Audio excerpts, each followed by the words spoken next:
Welcome to the Lost Sci-Fi Story channel. If you're ready, let's begin today's story. The recycled air of Salem Transit Station 7 smelled, as it always did, like someone had once spilled something organic near the filtration intake on level C, and the maintenance team had addressed the problem by adding more artificial pine scent on top of it. The result was a fragrance that could only be described as ambitious. Darian Voss had stopped noticing it approximately 14 months ago, which his mother, during her one and only visit, had told him was a sign of either profound adaptation or profound defeat, and she hadn't seemed particularly interested in determining which. He was running, not the panicked running of emergencies, not the purposeful running of athletes, the specific, ungainly sprint of a man who had looked at the time on his handheld display, understood intellectually what the numbers meant, and then spent an additional 40 seconds finishing his coffee anyway, because it had been a very long sleep cycle and some decisions, once made, deserved to be seen through with dignity. His boots hit the polymer flooring of Corridor 12 with a squeak that announced him to everyone within 20 meters. He tucked his handheld under his arm, pulled up his shift rotation with 3 taps, and confirmed what he had already suspected. Coordinator Yeva had messaged him twice. The first message said, "Where are you?" The second, sent 4 minutes later, said, "Darian," just his name. The period at the end carried significant information. The corridor was doing what Corridor 12 always did during the half-hour between platform cycles, filling with the specific democratic chaos of 11 species, who each had different concepts of personal space, appropriate walking speed, and the social contract of not stopping dead in the middle of a thoroughfare to check a navigation map. A Heathrani family moved in a loose, 7-person cluster to his left, their ceremonial travel sashes the precise color of a headache. 2 Marin traders were engaged in what sounded like a negotiation, but might have been a greeting. With Marin, the tonal overlap made these difficult to distinguish. A maintenance drone trundled along the wall seam, pausing every few meters to investigate something about the baseboard with what Darian had always felt was an excessive level of personal investment. He stepped around the drone. He stepped around a luggage unit that had stopped moving and appeared to be experiencing an existential crisis. He said sorry preemptively to a Thelian elder who hadn't yet been in his path but seemed likely to be. He rounded the corner between the transit platform access and the eastern connector junction, at a velocity that his body's relationship with physics would, shortly, have opinions about. She came from the opposite direction. There was a principle in basic station navigation, printed on placards near every major junction, ignored by approximately everyone, about maintaining sight lines when approaching blind corners. The principle existed because of exactly this kind of moment. The geometry of the collision was democratic, equal speed, equal inattention, equal fault distributed so evenly across both parties that there was no productive direction for blame to travel. His shoulder caught her collarbone. Her elbow caught his ribs.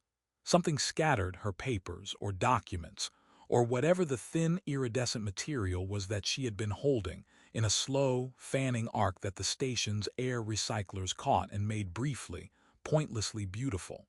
His handheld skittered left. Her small case skittered right. They both did the grab reach that human instinct produces in these situations, the two-handed lunge at nothing that accomplishes nothing, but communicates a strong intention to have accomplished something. He was already talking. The words came out of a well-worn groove, smooth with use. "Sorry, completely my fault, wasn't looking where." He bent to collect the nearest of the scattered documents. He straightened. He looked at who he had run into. The sentence he was delivering did not end. It didn't trail off dramatically, the way sentences did in the kinds of stories where people made meaningful eye contact across significant moments.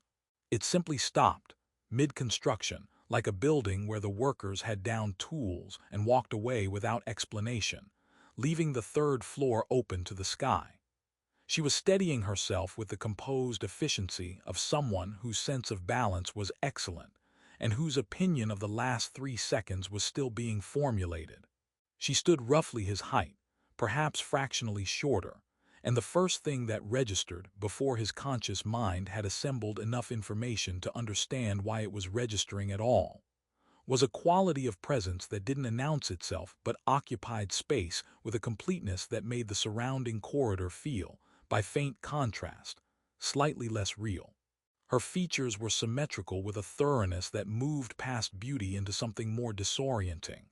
Her hair was dark and had depth to it, not shine, depth, the specific quality of looking into something rather than at it.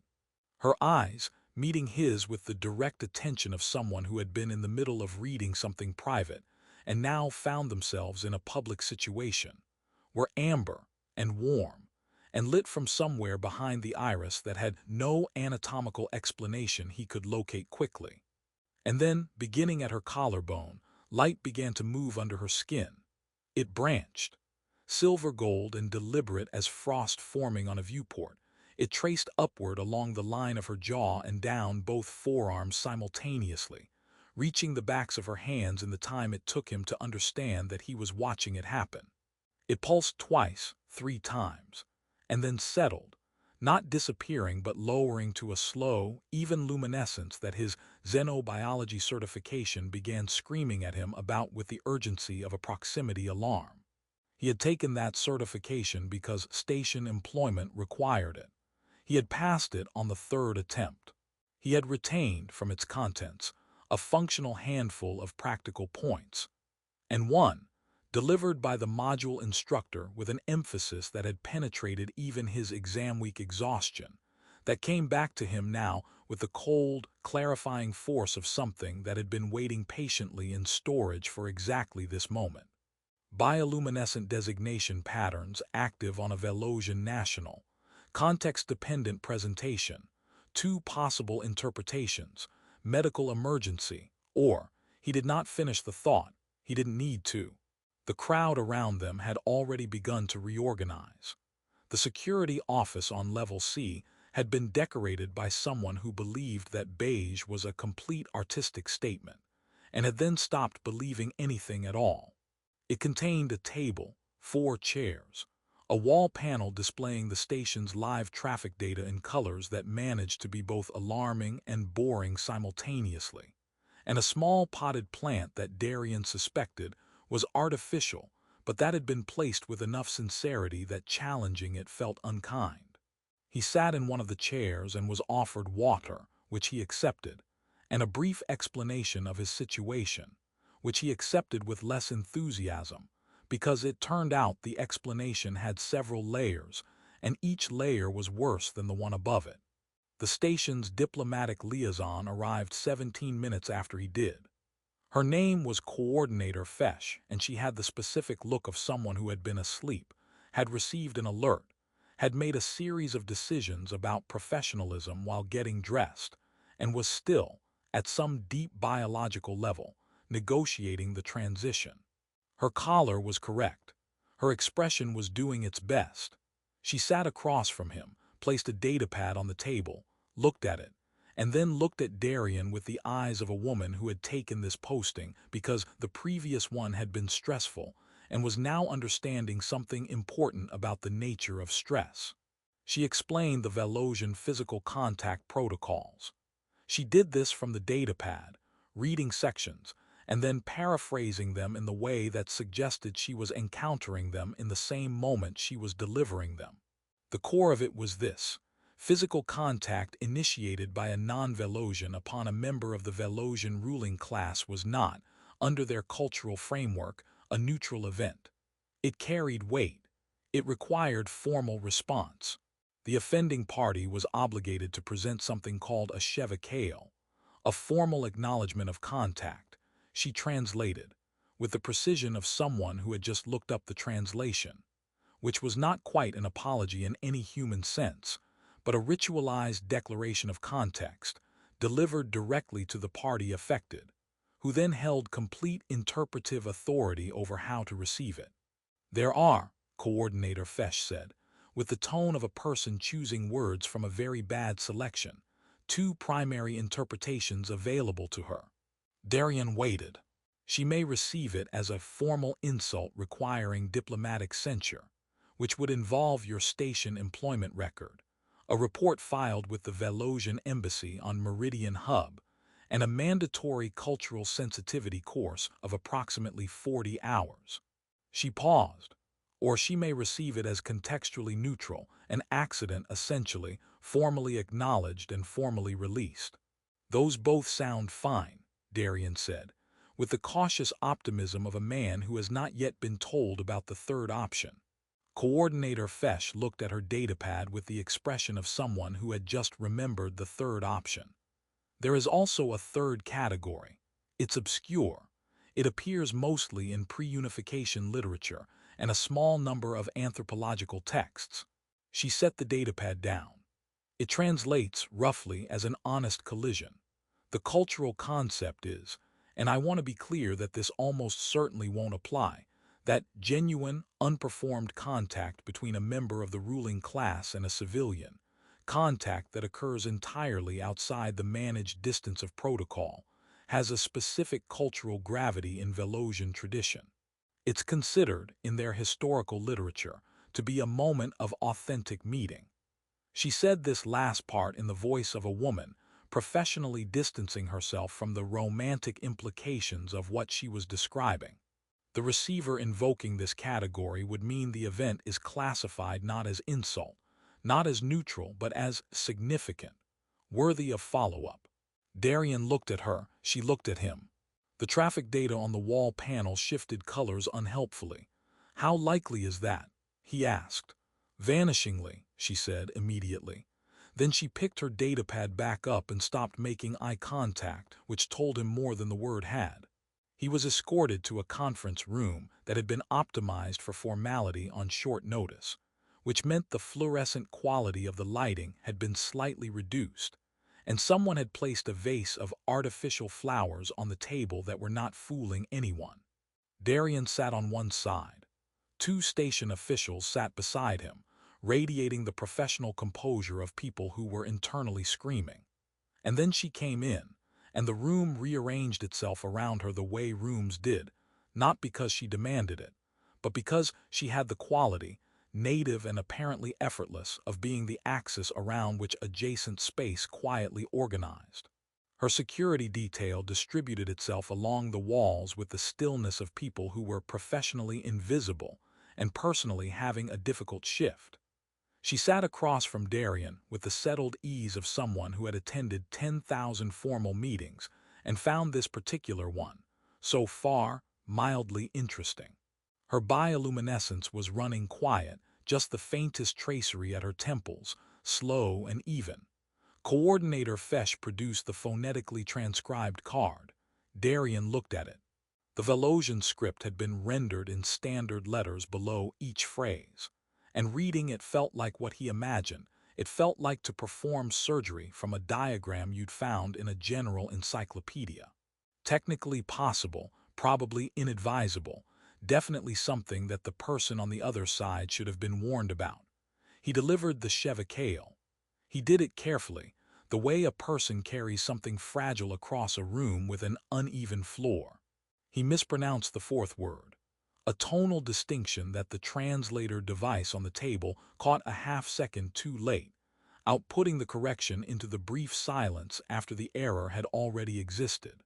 The word, mispronounced, meant something that Coordinator Fesh would later describe to him, only as adjacent to what you were going for, in the particular tone of someone who had decided that the complete answer was not necessary for his well-being. He finished. The room held the formal pause. Her expression had done something complicated during the fourth word and then smoothed back into composed attention.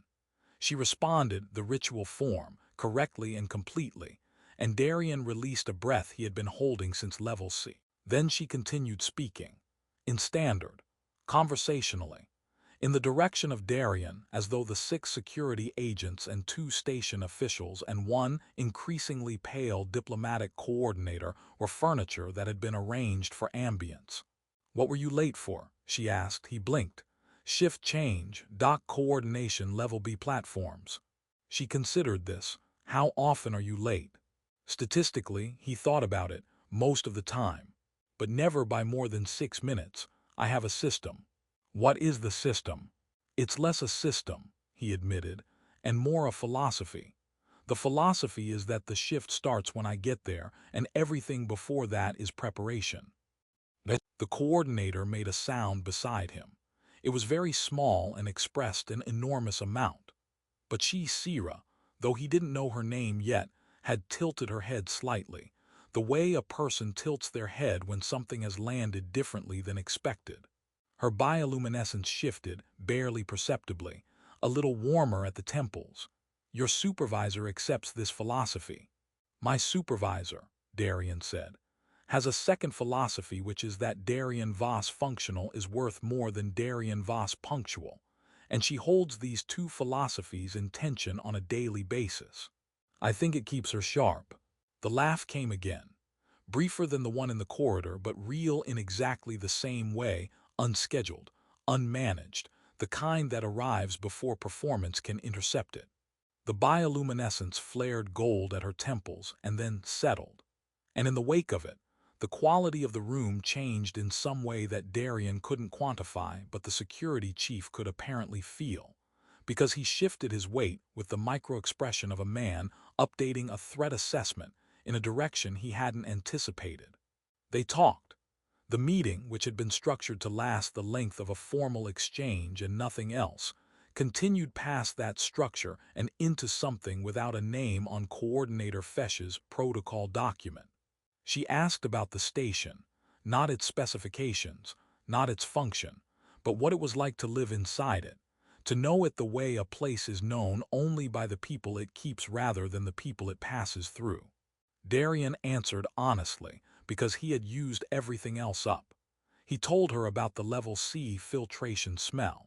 He told her about the maintenance drone with the existential investment in baseboards.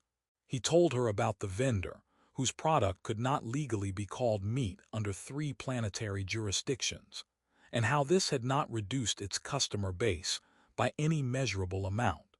Her bioluminescence moved with the conversation, brightening when something caught her, dimming to a thoughtful, slow pulse when she was listening, spiking briefly and warmly when he said something that crossed into genuinely funny. When Coordinator Fesch eventually, with the quiet desperation of someone reclaiming a process from the momentum it had acquired, brought the meeting to its formal close, Sira stood and extended her hand. A human gesture, extended with the deliberate intentionality of something chosen. He shook it. Her palm was warm. There was a faint static charge, mild, not unpleasant, the ambient electricity of Velosian biology in voluntary contact. And the bioluminescence traced upward from her palm to her wrist in a shape that moved slowly and settled with intention, and that Darian, who did not yet know what it meant, filed in the part of his memory that kept things it considered important before the rest of him had caught up to why. The incident report classified it as a minor diplomatic anomaly, resolved without consequence, and filed it in the station's administrative archive between a noise complaint from Bay 14 and a customs irregularity involving undeclared marine fermentation product. Darian knew this because Coordinator Fesch had, whether through exhaustion or calculated sympathy, left the summary document face-up on the table when she stepped out of the security office, and Darian had spent 3.5 minutes reading it with the focused attention of a man studying his own autopsy. Minor diplomatic anomaly, resolved without consequence. He folded the phrase into his memory and carried it back to his shift, where Coordinator Yeva looked at him for a long moment, decided, apparently, that whatever had happened to him was sufficient punishment for his lateness, and handed him a platform manifest without comment. This was, he understood, an act of profound professional generosity. The station's unofficial information network was faster and considerably less accurate than the official one. By the end of his shift, he had been told, by 3 separate colleagues in 2 separate break rooms, that he had been briefly detained off-station, offered a position in Velosian diplomatic services, and this one delivered with the specific relish of someone who had been waiting to say it, had proposed marriage to a foreign dignitary in a conference room on level C. He addressed all three versions with the same response, which was to refill his coffee and say nothing, because nothing he could offer would compete with what the story had already become, and he had enough self-awareness to know when a narrative had outgrown its original author. He did not sleep particularly well. This was not, he thought, staring at the ceiling of his crew quarters while the station's recycled air did its best, because of the incident itself. It was because of the way her bioluminescence had moved during that last handshake. The slow, deliberate trace from palm to wrist that had carried the quality of intention, of something chosen rather than produced, and that his third attempt xenobiology certification was completely insufficient to explain, but that some older and less qualified part of him had already assigned a meaning to, and kept returning to, with the persistence of a maintenance drone that had found something interesting in the baseboard and was not prepared to let it go. He found the note the next morning. It was in his locker, which required a coded entry, which meant it had been placed there by someone with access to station security systems, which meant her people were considerably more thorough than the civilian clothes and careful redirecting had suggested. It was folded from the same iridescent material as the documents that had scattered in the corridor. He recognized the faint, light-catching quality of it, and on it, in standard, written in the careful lettering of someone for whom it was a second language but a well-loved one. There is a better coffee here. Below it, a location. An upper-level maintenance access bay, marked on no public map, which Darian recognized only because he had once followed a routing error to that floor and eaten his lunch there in accidental, pleasant solitude for 40 minutes before anyone noticed. He stood in front of his locker for a moment, holding the note. He was going to go. He knew he was going to go. The part of his brain that generated justifications was already working on the diplomatic incident angle. Refusing might constitute provocation. He owed a follow-up courtesy. There were cultural obligations he didn't fully understand and probably shouldn't risk violating. These justifications were not the reason. They were scaffolding built around a reason he was still getting comfortable looking at directly, which was simply that he wanted to, in the plain, unglamorous, sufficient way that certain true things are true.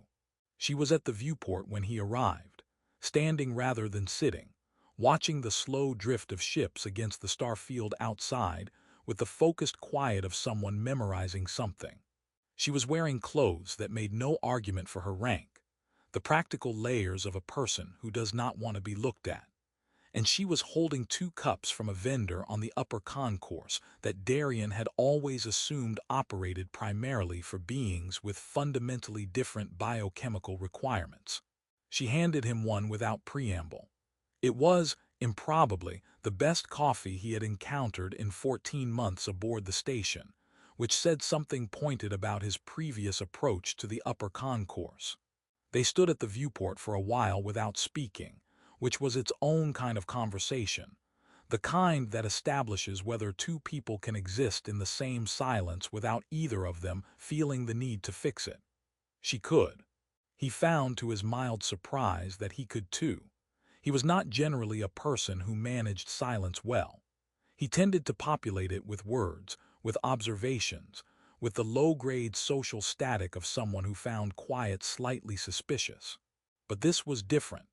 This quiet had weight and warmth and felt less like absence than like a room that had been properly furnished. She asked about the station the way she had in the conference room, not its function but its texture, the lived reality of a place known from the inside.